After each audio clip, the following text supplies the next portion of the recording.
if it's a free, democratic society, there are many different movements within the society.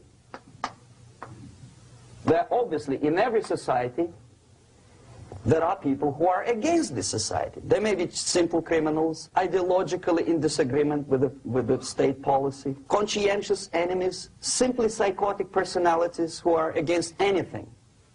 Right? All these movements will be directed in one direction, right? This is the time to catch that movement and to continue it until the movement forces the whole society into collapse, into crisis. We don't stop an enemy. We let him go. We help him to go in the direction we want them to go. Okay?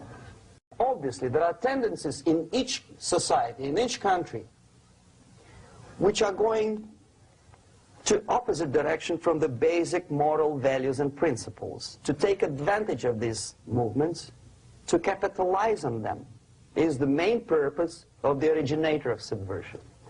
So we have religion, we have education, we have social life, we have power structure, we have labor relations, unions, and finally we have law and order.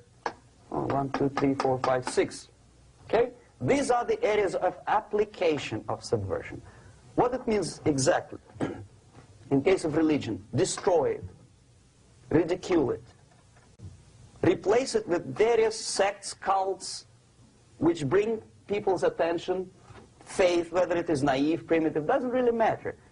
As long as the basically accepted religious dogma is being slowly eroded. Education. Distract them from learning something which is constructive, pragmatic. Teach them history of urban warfare, natural food, home economy, your sexuality,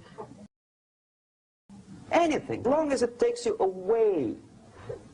Okay? Social life.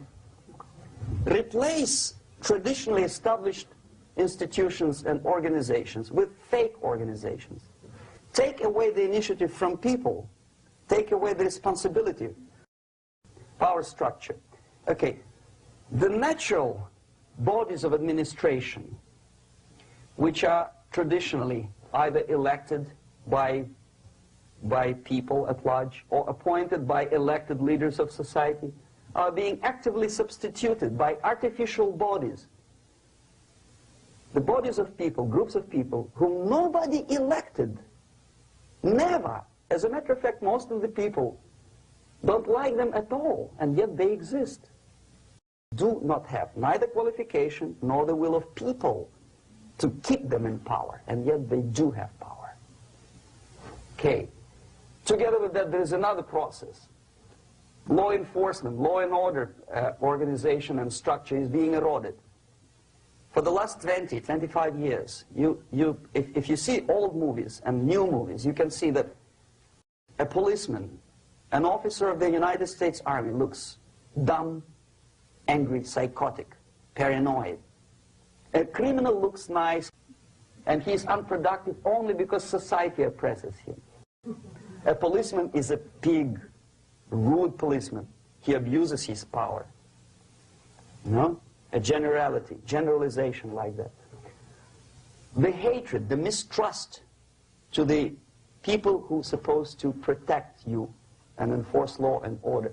Moral relativity. Okay, labor relations. At this stage, within 15 to 20 years, we destroy the traditionally established links of bargaining between employer and employee. Millions of people suffer from that strike because economy now is interdependent. It's intertwined like one body. What is the motivation for strike? Improving of workers' condition? No, obviously it's not. Then what is it? Ideology. To prove to these capitalists. And the obedient horde of workers, like sheep, follow these people. And they cannot disobey. Why? Because if they do, you know what happens to them. Pickets. Whenever trade union strikes, we have influx of propaganda, mass media, ideological dissemination. The workers' right, and we repeat it like parrots. Yes, workers' right. To reverse this process, do not elect them to the seats of power, whether it is municipality level, state level, or federal level. It has to be beaten in the heads of American voters that a person like that in the seats of power is an enemy. Do not be afraid of this word. It is an enemy. Strike with the power of spirit and moral superiority. If you don't have that power, it's high time to develop it. And that's the only answer. That's it.